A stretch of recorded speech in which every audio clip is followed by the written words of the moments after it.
pessoal está ainda chegando. Vamos elevar nosso pensamento a Deus, a Jesus. Neste momento, Senhor, de renovação, aonde a vida nos brinda por essa oportunidade abençoada, onde encontramos o Teu Evangelho como guia, como bálsamo, trazendo para nós novas oportunidades de entendimento, diante dessa vida que nos desafia, superando assim, Senhor, as adversidades, usando a nossa inteligência, nossa criatividade, os valores espirituais, o nosso sentimento, e vamos alargando assim nossa consciência na busca da nossa plenitude, na realização do nosso ser. E neste momento, nos sentimos então felizes de estarmos aqui, junto a Ti. Pedimos o Teu amparo, a Tua presença que nos inspire, nos abençoe, e que os Teus benfeitores, em nome de Bezerra de Menezes, de Ernesto Miller, Marlene Nobre, da nossa querida Joana de Ângeles, Napoleão, Leonardo Correia, demais companheiros e companheiras espirituais que nos acolhem, possam estar conosco, trazendo a sua mão amiga, nos ajudando, sensibilizando nosso coração e despertando em nós essa vontade de servir, de aprender, de colaborar na Tua seara.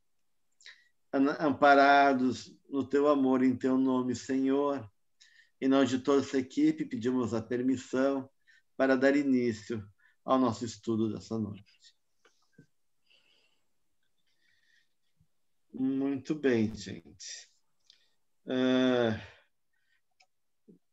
Hoje a ideia é a gente poder pensar na questão da sombra como conteúdo e como funcionamento, porque, de certa maneira, a gente pode ver a sombra como aqueles conteúdos negativos, sombrios, como a gente fala, né? Ou seja, conteúdos que estão em conflito, que envolvem emoções mal resolvidas, memórias negativas. Então, a gente está falando de conteúdos aí internos que a gente traz do passado, mas a gente pode ver também a sombra como funcionamento, né? Já que ela é uma personagem dentro de nós e tem uma função, como é que essa sombra funciona? Então, de certa maneira, está vendo dois aspectos da sombra aí, como funcionamento e como conteúdo. E a gente poder entender um pouquinho isso nesse momento. E eu vou fazer uma breve síntese, de novo, desse percurso da sombra até aqui, para a gente ir aquecendo e retomando para integrar realmente esse conteúdo, esse conhecimento que é complexo. Então, a gente viu até aqui que em psicologia junguiana a sombra, né, a gente define a sombra como uma personificação de certos processos inconscientes da personalidade, que poderiam fazer parte do nosso eu, né? Poderiam fazer parte da nossa identidade egóica, mas por várias razões não fazem parte da nossa identidade egóica, porque foram reprimidos, esquecidos ou são indesejados.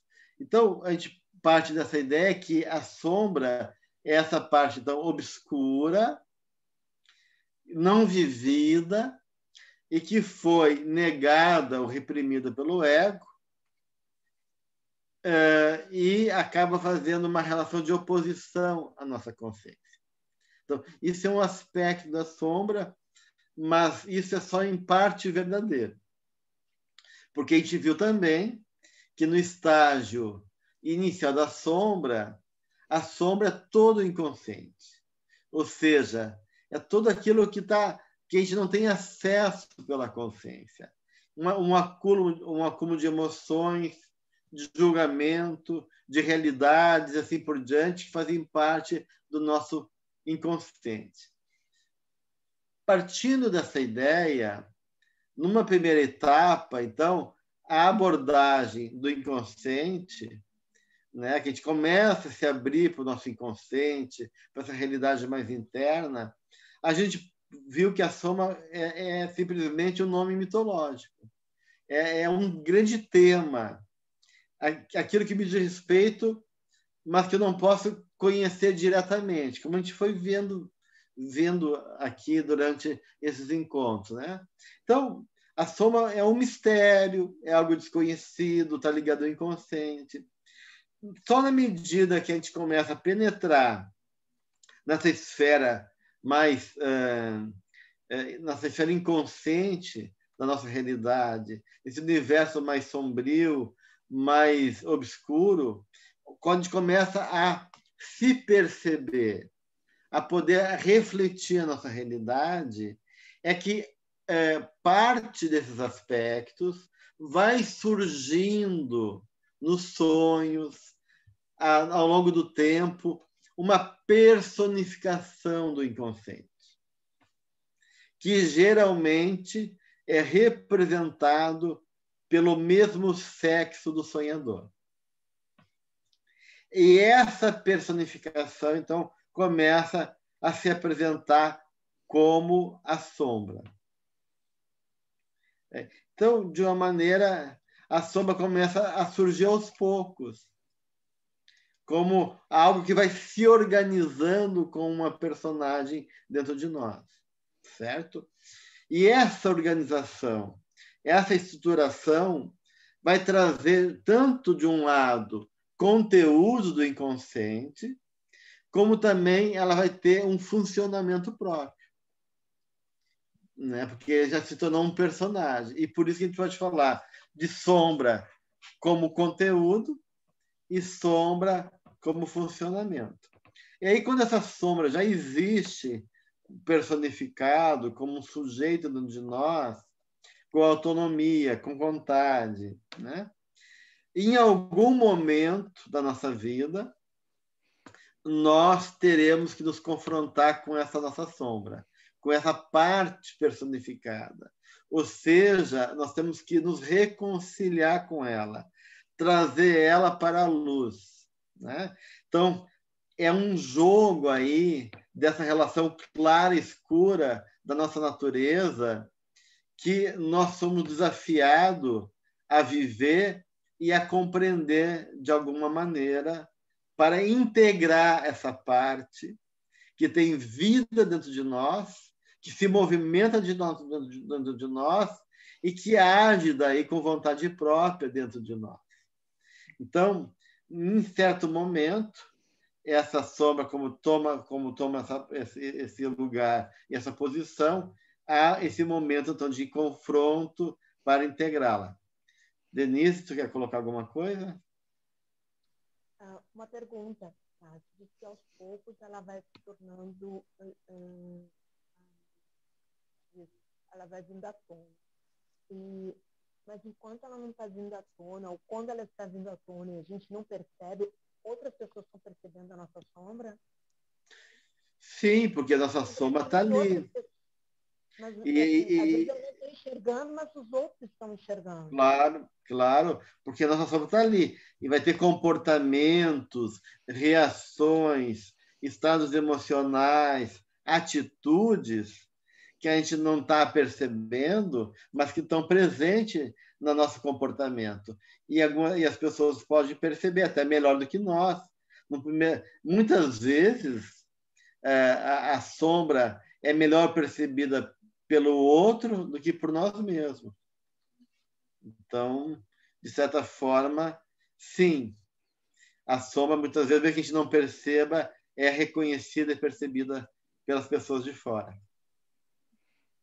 Uma pessoa falou que não está me escutando. Está me escutando melhor agora? Sim. Mas eu entendi, eu acho, né, pela resposta à questão que tu fizeste. Muito bem. Então, dentro dessa dinâmica, onde a gente viu também o mal arquetípico, existe 2 tipos de mal, né? Que existe o mal arquetípico, tem coisas que são realmente negativas e psicologicamente destrutivas para nós. Existe a ideia de um mal quente e de um mal frio. Então, eu vou falar um pouquinho dessas 2 realidades, do mal frio e o mal quente, para entender um pouquinho também essa diferença entre conteúdo e funcionamento. Tá? E a Von Franz, num livrinho chamado A Sombra e o Mal nos Contos de Fada, onde ela vai trabalhar esse tema da sombra a partir de alguns contos de fada para poder ilustrar essa simbólica na nossa dinâmica pessoal, né? Ela vai fazer essa distinção entre o mal quente e o mal frio.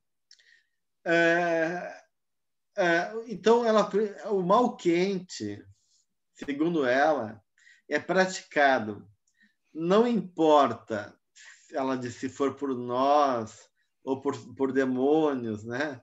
Devido a uma emoção subterrânea não mitigada, não elaborada, como um fogo abafado, queimando o tempo todo. Ou seja, vamos pensar num vulcão, né? Que dentro desse vulcão tem larva, tem todo um universo ali altamente intenso, e que em algum momento ele pode vir para fora, né? Quando há uma erupção vulcânica, aquele mundo interno da Terra, né? Aquele universo de fogo, né? Vem para fora e o vulcão gospe isso para nós.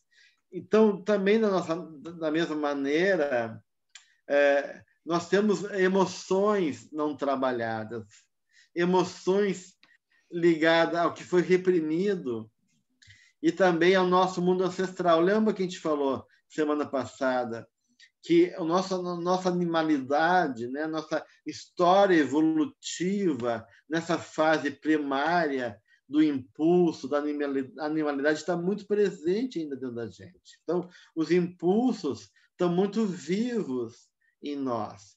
Esses impulsos, eles geram emoções básicas, raiva, impulsos diversos, né, que se movem em conta dessas reações primárias.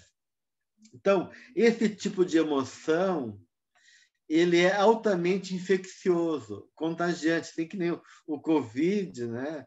Ele é muito contagiante. Isso a gente vê nesses movimentos de massa, né? Quando alguém começa a entrar em pânico, todo mundo em pânico, quando alguém começa a insuflar a raiva, o ódio, de repente surge também uma tomada de emoções, a gente é tomado por aquelas emoções negativas. Então, isso que a Maria Paula está trazendo aqui, né, que a ação pode ser realmente ter um gatilho das emoções e pode emergir. Então, essa sombra emerge enquanto reação. Agora, enquanto construção, ela vem vindo e pode ser lenta, né? Então, tanto uma coisa como outra. Ela pode estar lá quietinha, né? Ou ela pode vir e pode ser assim e criar uma habilidade sombria que vai aparecendo aos poucos, e ou ela pode irromper através dessas emoções que estão lá dentro da gente, que ainda não foi superada pelos valores espirituais. E por isso que a gente chama do mal quente, né? Essas emoções explosivas que envolvem o indivíduo, as famílias, as nações, as situações sociais, esse caráter infeccioso das emoções, que é um grande perigo e que, de uma maneira, pode surgir no momento de extrema tensão, né? E que gera um potencial destrutivo enorme, né? Então, a gente é tomado pela emoção, a gente perde a razão, a gente perde o discernimento e a consciência da realidade e acaba, muitas vezes, agindo por impulso. Esse é o mal quente, é o nosso lado animal, nosso mal, esse fogo do impulso que ainda não foi domado, que ainda não foi transformado em impulso nobre, que não foi ainda humanizado suficientemente, né? E que todos nós ainda trazemos. Então, esse é o mal quente. E esse é o mal que todo mundo está sujeito, né? Seja numa situação de estresse, de limite, seja individualmente ou coletivamente. E esse mal, apesar de não de ser perigoso, né? Porque num ataque de fúria, num ataque de estresse, de frustração, de pressão, ele pode irromper e ser danoso. Do ponto de vista psicológico, ele não é o pior mal. O pior mal é o mal frio, né? Que a Van Franz coloca também nesse livro da Sombra e o Mal nos Contos de Fada. E o que seria o mal frio? Esse mal frio está ligado ao conhecimento, a um estado de consciência mais elevado. Então, a Von Franz tem uma coisa bem interessante aí, né, gente? Que é bem interessante, porque a consciência, né, a nossa inteligência, o nosso discernimento, a nossa razão, é o maior recurso na luta contra o mal. Né? Então, a inteligência, a capacidade de discernir, a capacidade de poder julgar, de avaliar, isso é um recurso de uma maneira bastante rico da nossa conquista evolutiva. Mas, o que acontece? Na medida que o espírito está evoluindo e está ganhando recurso, ele não quer dizer que ganhou em conquista moral, né, gente? Então, em função do nosso livre-arbítrio, quando esse conhecimento, quando esse recurso da inteligência é dissociado da nossa consciência moral e ética, torna-se um truque mágico contra o outro. E aí se torna um mal frio. A gente usa toda a inteligência, toda a capacidade, todos os recursos que a gente tem, toda a habilidade do espírito, usar para destruir o outro como forma de poder, como forma de corromper, como forma de egoísmo, ou de uma forma de utilitarismo, de usar, se aproximar do nosso inconsciente, do nosso recurso interno, como uma forma de tirar proveito pelo ego, ou em busca de poder. Ou seja, muita gente quer explorar o conhecimento e os elementos da vida como forma de adquirir poder para poder, de uma maneira, usar isso para manipular, para dominar o ambiente, para poder chegar aos seus ideais exagerados e que acabam sendo, muitas vezes, desumanos, né? Então, esse é o mal frio, é o mal do psicopata, né? Que é inteligente, é o mal da pessoa que é ambiciosa, que tem ambição secreta e que manipula as informações para poder dar vazão à sua ambição. É o mal, toda essa inteligência que se usa dos recursos que ganhou como uma forma de manipular, distorcer a realidade e viver o seu egoísmo. E por isso, da ideia dos anjos decaídos, de Lúcifer, né? Porque Lúcifer é o filho da luz. Então, quando a gente começa a ter consciência e está perto da luz, há o perigo pela nossa liberdade, como falou lá Santo Agostinho, né? E de inflar, de usar essa consciência cognitiva, essa inteligência, esse recurso, de uma maneira ainda primitiva e negativa. Aí parece que foi uma queda, né? A gente conquistou liberdade, conquistou o nível de consciência, mas a gente não sabe usar ainda isso. E aí, realmente é aquilo que a Anne está lembrando aqui, a falsa luz da semana passada, a gente comentou, né? A gente está na luz, mas é uma luz falsa, é uma luz que esconde a sombra, que falseia a realidade. Então, a humanidade ela não está ameaçada por impulsos assassinos brutais. Apesar deles irromperem aqui e ali, e provavelmente por um longo tempo a gente vai ter que ainda lidar com esses impulsos, com essas forças animais que se enfurecem e que pode em algum momento irromper, gerando, né, seja individualmente em massa, movimentos destrutivos. Mas isso não é o que ameaça a nossa humanidade. O perigo real para nós é quando essas forças se aliam à mais alta inteligência científica. Né? Aí, realmente, a coisa se torna realmente perigosa, porque a gente constrói uma bomba atômica que pode destruir o planeta. A gente constrói com a nossa inteligência de ganância, a gente explora a natureza, manipula a natureza e perde o controle disso e pode construir uma tecnologia, um bioterrorismo, vírus novos, com novas realidades que pode dizimar também a humanidade. Então, esse mal é o pior mal. É o mal da arrogância do ego, dessa arrogância fria, dessa arrogância que não tem sentimento, que se perde do sensível, da nobreza e vai ficando indiferente a tudo, né? Então, esse mal frio que usa as forças da alma numa inteligência elaborada, mas em direção, então, a algo destrutivo, ou a questão do orgulho, a questão da vaidade, e assim por diante. Esse é o pior mal e é o grande elemento que ameaça a nossa humanidade. Tá? Então, a gente pode, a partir disso, né, gente, começar a pensar nessa diferença entre sombra como conteúdo e sombra como funcionamento.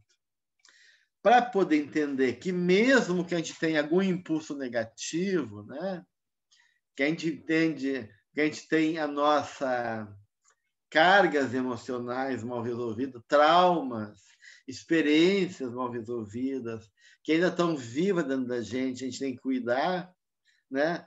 Esses conteúdos, eles não necessariamente sejam potencialmente sombrios, negativos. Porque, se bem direcionados, eles podem ter uma direção positiva. Então, o problema da sombra não é tanto em relação aos conteúdos, é em relação a quando esses impulsos e essa parte da nossa personalidade sombria, um desejo de poder, a inveja, a vingança, um movimento de querer sucesso, de manipular os outros, a mentira, tudo isso vem e se alia ao ego. E a Von Franz não, desculpe, a Joana de Ângeles, em muitos momentos, vai falar dessa identificação do ego com a sombra. Então, muito do problema do funcionamento do perigo da sombra não está na nossa sombra, está no ego. Por exemplo, eu acho que eu já dei esse exemplo aqui, mas eu vou retomar. Se eu estou aqui em Porto Alegre, na rua, e no semáforo tem aquelas crianças que estão pedindo dinheiro, pedindo comida, e eu rechaço essa criança, e ela vem pedir uma moeda para mim, eu fecho o vidro e trato ela como se fosse um bandido, eu interpreto ela negativamente, eu trato ela como se fosse um perigo para mim, como se a coisa ruim da vida está nela, eu projeto nela a coisa negativa. Então, de uma maneira, eu vou marginalizar essa criança. E ela marginalizada, ela vai agir dessa maneira. Mas se eu tratar ela com amor, se eu realmente conversar com ela, olhar ela com respeito, como um ser humano, como ela também é, e poder tratar ela bem, e acolher, e dar banho, dar educação, dar afeto, aquela criança pode se tornar um excelente adulto e colaborar muito para a sociedade. Então, na medida que eu trato mal essa criança, ela vai agir de maneira sombria, ela vai se opor a mim, ela vai ficar com raiva de mim, ela vai se sentir rejeitada, ela vai se sentir desqualificada e ela vai responder à minha atitude egóica. Então, muitas vezes, a sombra se torna negativa não porque ela é potencialmente negativa, é porque ela está reagindo à atitude inadequada do ego. Então, o papel do ego em relação aos conteúdos da nossa sombra é fundamental aí. E muitas vezes a questão do ego, então é importante, porque mais do que reconhecer os processos e conteúdos internos que envolvem esse mundo obscuro, é reconhecer como é que o ego age em relação ao self. Então, o problema da sombra tem muito a ver com a atitude do ego e sua forma de se posicionar. Quanto mais unilateral for a atitude do ego, quanto mais o ego é teimoso, ele enxerga de uma maneira limitada e tem aquela atitude unilateral sem compreender a totalidade, mais cisão ele vai ter em relação ao resto da sua personalidade. Porque o que Jung propõe é que eles chamam de função transcendente. Um diálogo entre o ego e o seu mundo interno. Quando o ego não está aberto a esse diálogo e toma uma atitude teimosa, rígida, muito unilateral, ele vai se dissociar do resto da sua natureza. E também vai se dissociar não só da sombra, mas vai se dissociar do quê? Dos próprios self.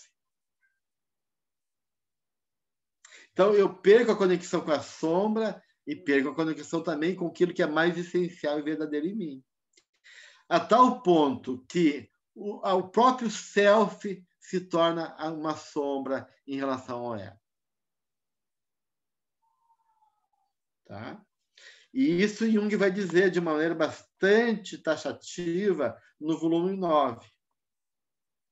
Porque o ego vai fazendo um falso eu que não se preocupa em poder servir ao que é maior, preocupado em dar conta dos poderes externos, na busca de segurança, na busca do controle, na busca de cessar o sofrimento, na busca de uma imagem onipotente, arrogante.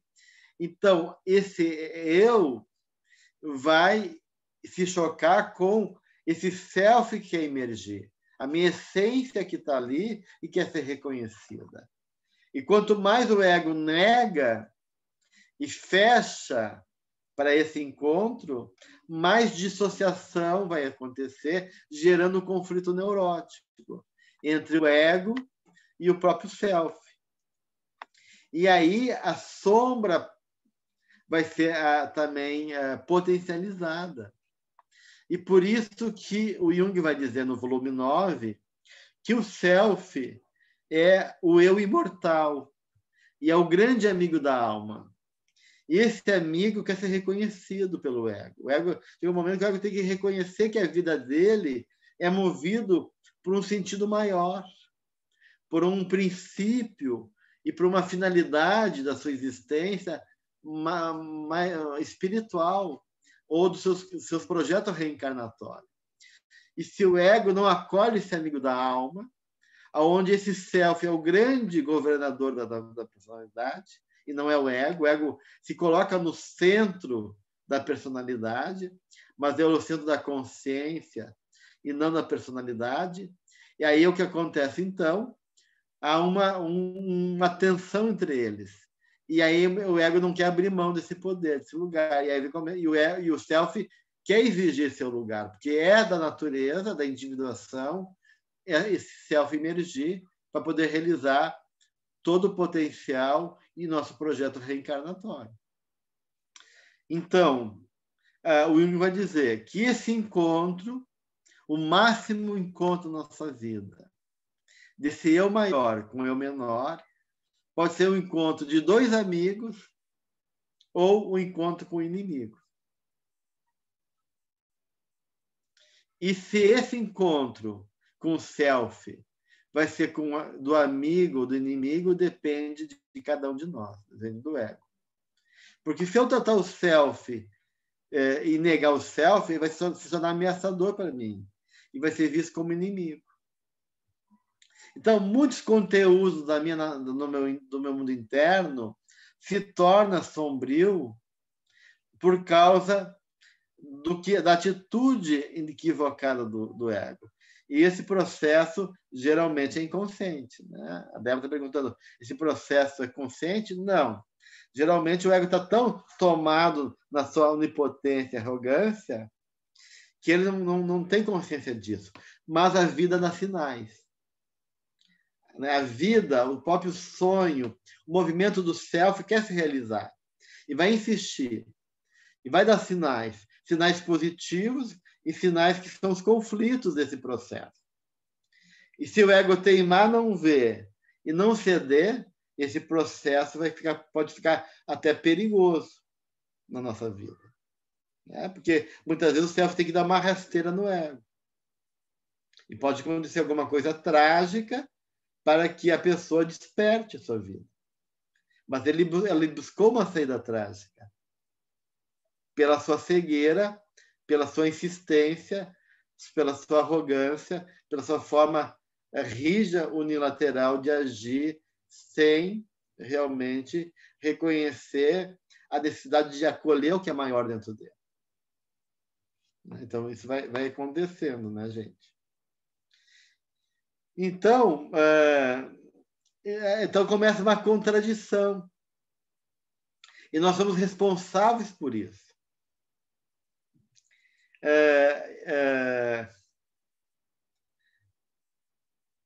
Então, nem tudo aquilo que parece luz, que parece luminoso, pode ser favorável à psique. Né? Aquele ouro dos tolos, é uma luz falsa que a gente fala, né? Então, até porque, né, gente, a gente sabe que o diabo pode ter 1000 nomes, né? Ele pode se disfarçar de várias maneiras. E às vezes se disfarça de algo luminoso, bonito, interessante para os olhos do ego, mas feio e negativo para os olhos do espírito. Né? O ego, então, o diabo se disfarça, né? E de uma maneira, muitas vezes, o diabo justamente dá aquilo que a gente quer. A gente acha que às vezes o diabo está contra a gente, né? Está aqui para nos atrapalhar a vida, para se opor. Esse não é o pior diabo. O pior diabo é aquele que quer fazer as nossas vontades infantis, as nossas vontades primitivas, quando ele joga em favor do nosso ego onipotente e orgulhoso. Esse é o perigo maior, né? Porque a gente não se dá conta que a gente está indo para o abismo sorrindo, né? Achando que a gente está entrando no céu, mas na verdade está entrando numa escuridão e numa derrota espiritual muito grande. Bem, né? Vamos lembrar de André Luiz no final do Nosso Lar, quando, depois de muito ele insistir, né, e ele se preparar, sem ele saber, né, que está se preparando para isso, ele é autorizado a visitar sua família, e quando ele chega lá, o que ele encontra? A esposa nos braços de outro homem, casadinha, feliz, refazendo sua vida, né? e os filhos nem aí, nem não respondendo ao pensamento dele. Aí ele tem um choque entre aquele André Luiz que está aprendendo a amar, que está aprendendo a romper com o seu orgulho, que está aprendendo a ser fraterno, com o velho André Luiz, que é tomado de raiva, de ciúmes, e que se sente roubado na sua casa, que nem é mais a casa dele, né? Se sente dono da família, se sente dono da mulher, se sente dono daquela vida que não pertence mais a ele. Ele entra em choque e aí ele vai ter que fazer esse confronto entre realmente essa derrota desse ego ainda dentro dele, onipotente e orgulhoso, ou ser tomado por essas forças e perder tudo aquilo que ele está assimilando durante esse estágio que ele está fazendo no nosso lar. Então, na nossa vida, a gente também vai ter esses confrontos de luz e sombra. E a luz não está, muitas vezes, no ego. A luz está dentro da gente, porque o ego está identificado com a sombra. A luz é a tentativa do ego dizer: ceda, aprenda a perder, aprenda a perdoar, aprenda a ficar com o pedaço menor. Não queira tudo para ti, né? Mas o ego quer tudo, ele não quer perder, ele quer insistir, ele acha que a felicidade está ali, né? No seu engano. E aí, realmente, esse confronto vai se dar em algum momento da nossa vida, né, gente? Então, essa artimanha da sombra, né? Quando ela se disfarça e o ego se identifica num transtorno de indiferença ou animosidade quanto a si mesmo, em perturbações íntimas, ou fugindo de si mesmo, valorizando o que é o outro, valorizando as coisas do mundo, em desprezo pelos seus sentimentos, em desprezo do esforço para fazer suas conquistas e pagar o preço desse trabalho consigo mesmo. Esse é um processo importante desse jogo de luz e sombra que a gente vive, né? E todos nós somos, em algum momento, assolados por esses momentos de crise. Quem é que não acordou numa madrugada sentindo-se terrivelmente só? Ou, em algum momento, incapaz de enfrentar as exigências da vida? Ou tomado por alguma culpa, ou pela sensação de fracasso, ou de ser inadequado, ou em alguma... Então, a gente oscila em ser narcisista e achar que tudo está ligado ao nosso umbigo, ou nos abandonando. Então, de certa maneira, o Emmanuel fala que todos nós ainda somos crianças espirituais. E toda criança teme e exige muito. Então, a gente oscila entre a exigência infantil e a nossa insegurança, o nosso medo, que ainda não confia em nós e não confia no amor de Deus. Né? E aí, uma das questões importantes desse processo, né, gente, é a nossa negligência. A negligência faz parte desse jogo, desse embate do esse identificado com a sua própria sombra. Né? A gente cai, de um lado, nesse idealismo infantil e dessa crença do ego, e aí a gente fica com medo e uma recusa em crescer, entre a onipotência do ego e medo da mudança, e muitas vezes preso ao passado. Né? Essa passagem do Emmanuel tá, eu acho, no Fonte Viva, se não me engano, é um daqueles 5 livrinhos dele. Se eu não me engano, é no Fonte Viva. Né? Mas eu não sei ao certo se é lá, mas eu acho que é. Tá? Ou no Caminho, não, Palavras de Vida Eterna. Não, mas acho que é no Fonte Viva. É tanta mensagem do Emmanuel, né, que eu não me lembro agora onde que está essa mensagem. Né? Mas se vocês botarem essa frasezinha, né, que toda criança exige, teme muito, Emmanuel, vai aparecer no Google, né? Sempre tem uma dica do Google para nos dar, para a gente achar qual é a fonte desse texto do Emmanuel, certo? Então é isso, né? A gente começa então, nesse turbilhão aí de contradições, né? Nesse turbilhões de desafios, né? Por exemplo, se tu tem medo da solidão, então não se case, gente. Porque é ilusão achar que o outro vai preencher a tua solidão. A gente não pode responsabilizar o outro.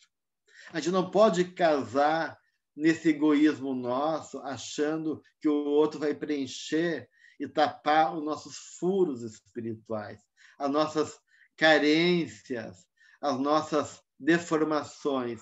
Então, se tu não sabe lidar com a solidão, não se case, porque tu só vai arrumar mais encrenca na tua vida. Aqui a Kate achou ali onde está o texto, é no Caminho, Verdade e Vida. Eu errei feio aqui. Capítulo 86, diz ela aqui. Obrigado, Kate. Então, essa questão... Então, sentir desespero, o Hollis diz no livro dele, é a conclusão dos tolos. Porque sentir desespero é estar sem esperança, sem perspectiva, sem alternativa. E mesmo no momento de desespero, quando a gente deseja morrer, há sempre possibilidade de crescimento, de transformação, de renovação e de saída, porque Deus é amor. E tudo se move em favor da vida, da evolução e do nosso crescimento. Mas a gente tem ainda dificuldade de acreditar nisso. Acreditar em Deus, acreditar em nós e de acreditar na vida. Então, na verdade, a gente está vendo aí, né, gente, que esse processo de superar a sombra, como já trazia lá antes, nos encontros passados, é um processo de aceitar a nossa vulnerabilidade, de aceitar a nossa limitude, ou seja, é um movimento de humildade naquele processo doloroso e difícil que Jung chamava de um passo em direção do homem mais feio, que é uma frase que o Jung tirou do Zaratustra, do Nietzsche, o verdadeiro homem. E o Jung vai dizer isso, que nossa resistência a dar esse passo e o medo que sentimos dele demonstra como é grande ainda a atração e o poder da sedução da nossa profundeza. Nós nos separamos das nossas profundezas e isso não é a solução. Jung diz que isso é um tipo de falsificação, um mal entendido do que é essencial e do significado desse valor. Pois onde está a altura se não houver profundidade? Como haver luz se a gente não reconhecer a sombra? Como a árvore pode avançar e crescer sem buscar suas raízes no seu mundo, no interior da Terra? Então, o homem completo só é completo que a gente poder dar conta tanto do movimento para cima como do movimento para baixo também, né? E assim a gente pode chegar nesse processo de individuação que o Jung tanto promoveu e que a Joana vai colocar. Então, é como se o ego, como um tirano mesquinho, quer esbravejar sobre a sua integridade, falando sua posição, para poder esconder a sua dúvida num castelo de sonhos que ele construiu.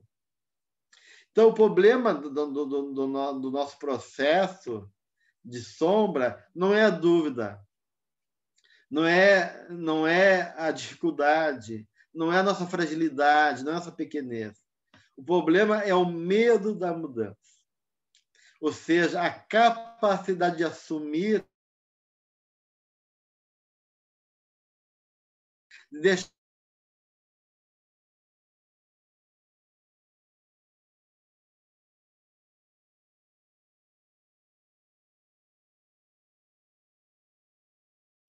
deu uma caída. Até onde vocês pegaram, gente?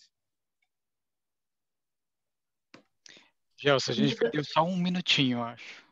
Eu parei no problema maior da sombra. Daí eu não peguei. Então, Medo da mudança. o Medo medo da mudança. da... O medo da mudança eu peguei. Só não... Isso, peguei até. É o medo da mudança.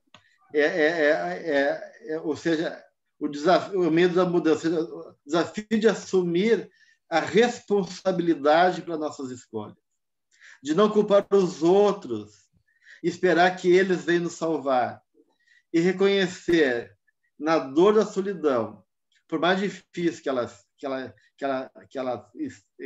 se apresenta, o que está envolvido aí é esse jogo de papéis e de relacionamentos que nós somos confrontados durante a nossa existência, né? Então, a gente tem medo de mudar, medo de acreditar na nossa potência, porque está lá no Evangelho, né, gente? A gente já viu isso na parábola dos talentos, que a gente não vai ser responsável só pelas coisas ruins que a gente fez, mas que a gente é responsável pelo aquilo que a gente deixou de fazer, né? Responsável por não usar o nosso potencial, responsável por não ousar em acreditar na gente e dar um passo além na nossa caminhada. Então, isso também é importante, né? A gente não é responsável só pelo que a gente fez. A gente é responsável por aquilo que a gente não fez. Então, a gente fica preso nessa visão do mundo, da persona, em busca de segurança, de dominar, de cessar, controlar o sofrimento e o conflito. Isso é uma besteira, porque as questões arquetípicas da vida não estão aí para serem solucionadas. Está aí para ser superadas. O sofrimento não vai ser solucionado. O sofrimento vai ser suportado, superado pela nossa atitude. Não é querendo controle, não é querendo superar a dor e o sofrimento, ou querendo segurança e querendo controlar a realidade que a gente vai chegar lá na nossa caminhada evolutiva. Então, nós vamos ter que ter uma série de elementos aí que vai trair o ego e faz a gente realmente se confundir e se identificar com a sombra. Por exemplo, a traição de nós mesmos, o medo, o abandono, a solidão e a culpa. Esses talvez sejam os maiores elementos e desafios que a gente vive enquanto ego. Então, a maturidade implica não tanto em evitar sermos abandonados. Porque isso vai acontecer, gente. As pessoas não vão nos compreender. As pessoas não vão corresponder à nossa expectativa. As pessoas vão frustrar os nossos ideais e desejos. Então, a experiência do abandono é uma experiência inevitável. Então, em vez de evitar ser abandonados, nós temos que abandonar algumas ilusões. A ilusão de que isso não vai acontecer. E se nós conseguirmos suportar essa ansiedade da solidão, né? E deixar que o self vai agindo, confiando que existe uma força maior dentro da gente, que está ali, se movimentando, novos horizontes vão se abrir. E aí a gente vai aprender a existir independente dos outros. Porque ninguém vive sem relação. Porque relacionamento, o amor é uma lei do universo, da vida. Mas a gente pode viver sem ficar dependente do outro, né? Sem ficar amarrado no outro, sem ficar realmente esperando e projetando do outro tanto o nosso melhor como o nosso pior. E isso, então, é assumir a responsabilidade por nós mesmos. E aí entra aquilo que a gente falava, do perdoar a si mesmo, né? Que é algo completamente difícil, porque o eu perdoado, ele fica livre para avançar, armado com a expansão da consciência, que torna a vida mais rica. E às vezes é mais fácil ficar na culpa, na autorrecriminação, do que se perdoar para poder assumir a nossa responsabilidade pela vida, né? E o Paul Tillich tem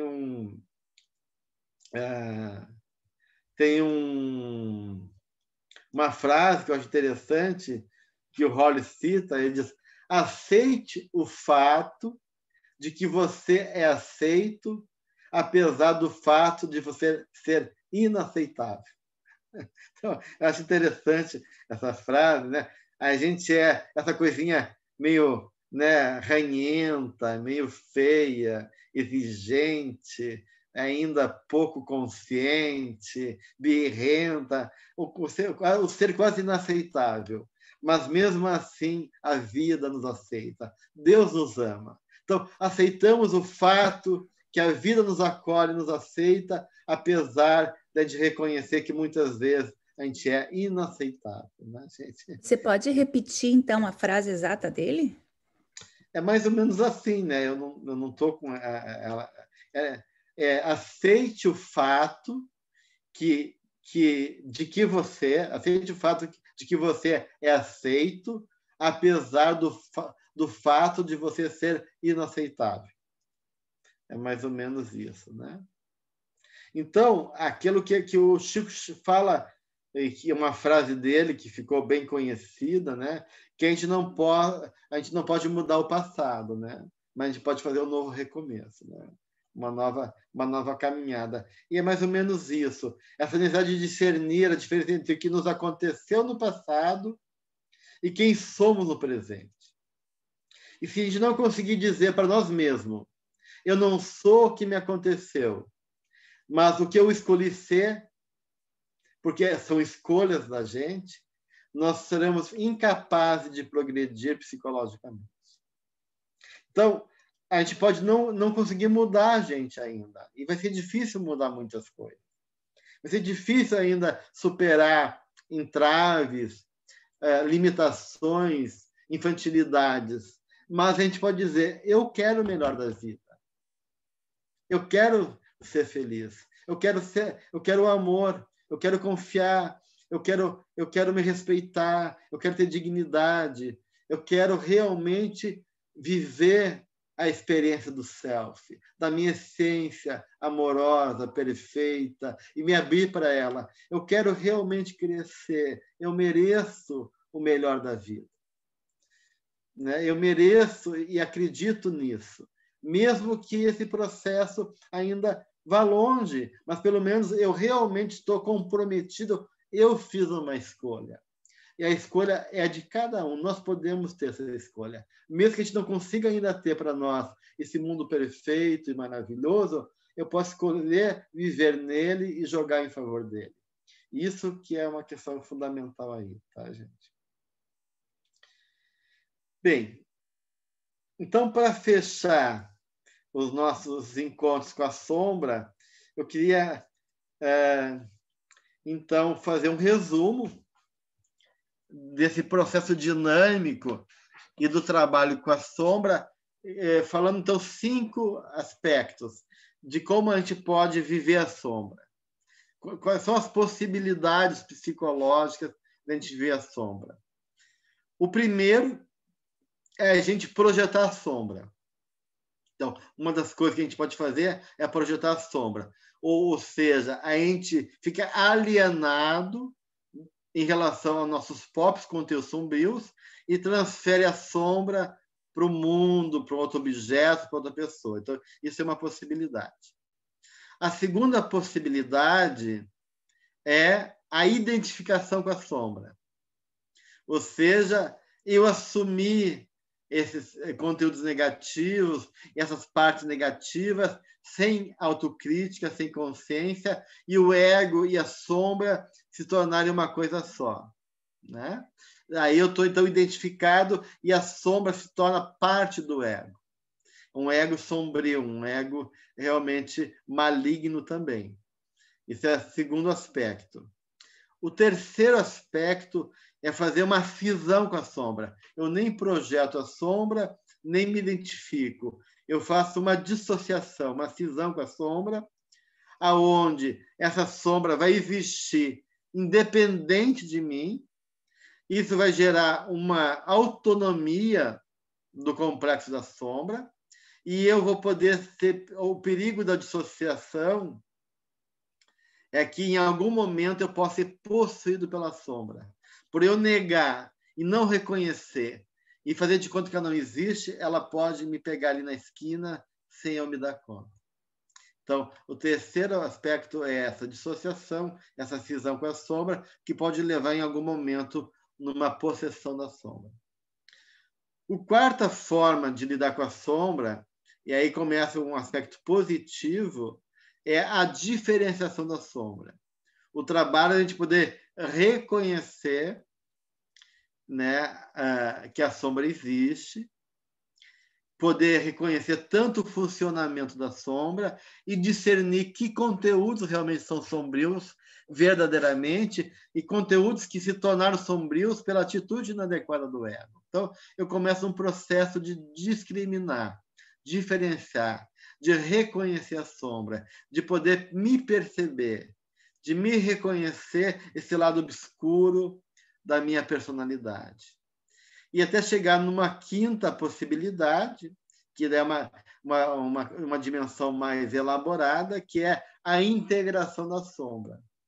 Esse reconhecimento crítico e, ao mesmo tempo, a aceitação da sombra, para além dos aspectos intelectuais, ou seja, uma vivência de suportar, de me responsabilizar, eu vou fazendo um movimento harmônico de restituir aquela energia que estava na sombra em favor do eu e de uma personalidade mais madura, porque a integração da sombra, então, me transforma o ego também.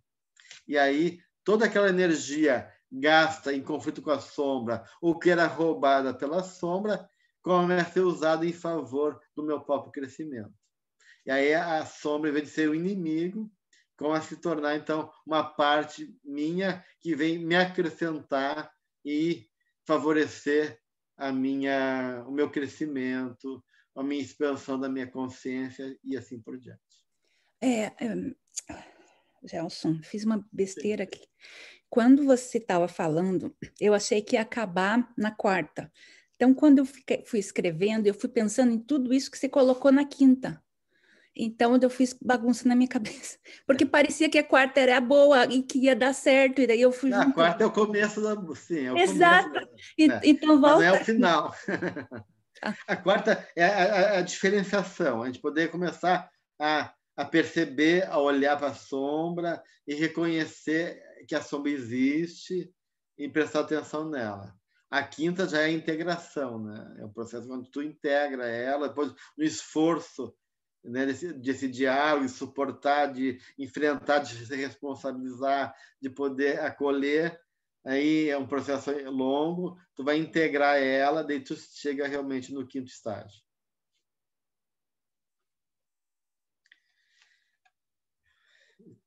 Então é isso aí, gente.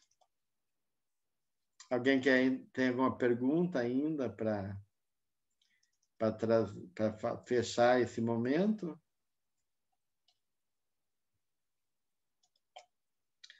Tudo certo?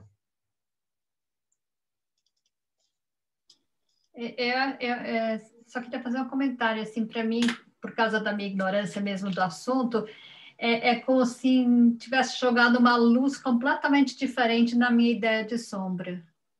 Uhum. Então, transformou e realmente passou a ver se a sombra aquela coisa perigosa, negativa, para ver que no final a integração da sombra é o despertar da consciência mesmo, né? De que tudo tem função, né? na por isso vida. que a Joana de Anjos, Ana, vai dizer que a gente não tem que lutar contra a sombra. E as pessoas não entendem isso, né? Quando ela diz lá que não se pode, não se deve, né? Que não é lutando contra a sombra que a gente vai resolver. Está lá isso em busca da verdade, né? Porque, na verdade, é uma integração da sombra, não é uma luta contra a sombra. É uma luta contra nós mesmos, não contra a sombra. Porque, muitas vezes, o problema da sombra que a gente viu está no ego também.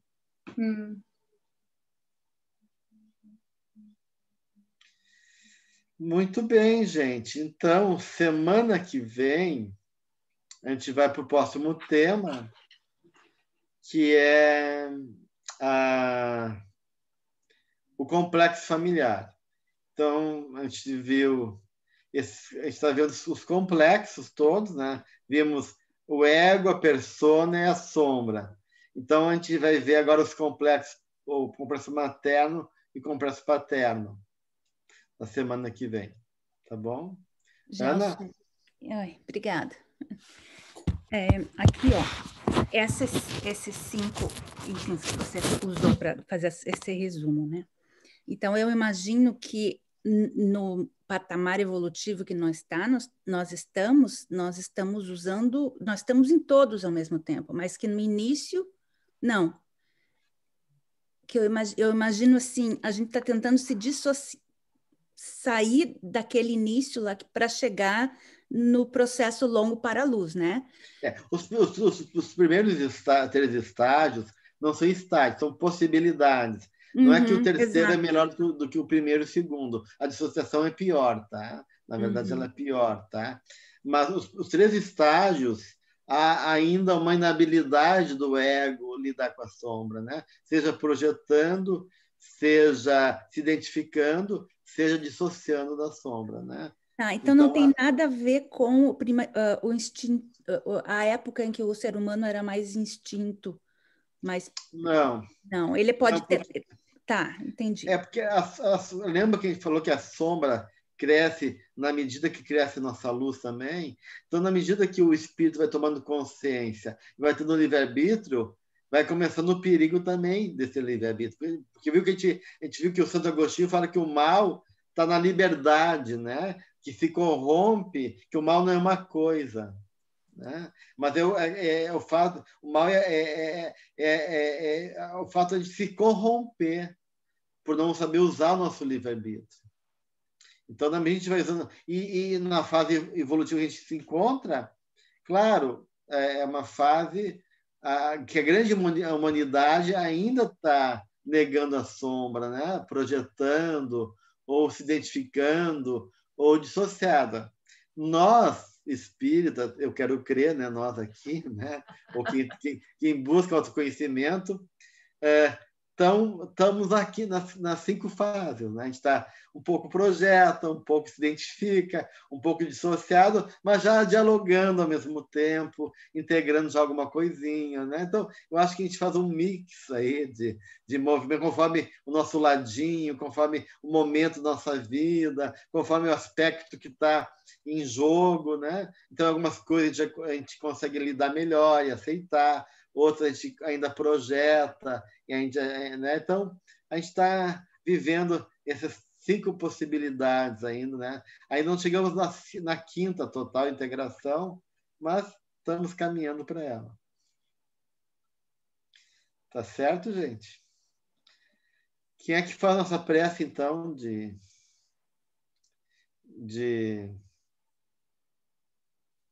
encerramento?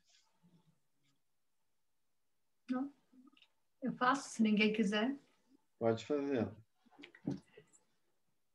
Então, neste momento, reunindo nossos pensamentos, com os nossos corações, pulsando com alegria, com amor, com gratidão profunda pelas oportunidades que nos são trazidas semanalmente, como pequenas gotas de orvalho divino que caem sobre a terra, aonde ainda haverá brotar esta luz que é nós, que somos nós, a despertar pouco a pouco passo a passo, de acordo com o tempo de Deus e sua vontade. Agradecemos aos benfeitores que aqui se fazem presentes para nos ajudar, como tempos, pais, mães, irmãos, levando-nos pelas mãos, tentando nos ajudar a levantar a cabeça e enxergar um pouco mais hoje do que ontem. Gratidão imensa ao nosso irmão Gelson pela sua dedicação, pela sua paciência de nos guiar por estes caminhos. Até a semana que vem, pedimos paz e luz para os nossos lares. Que assim seja. Muito bem, gente. Boa semana para todos, então. Um grande abraço, viu?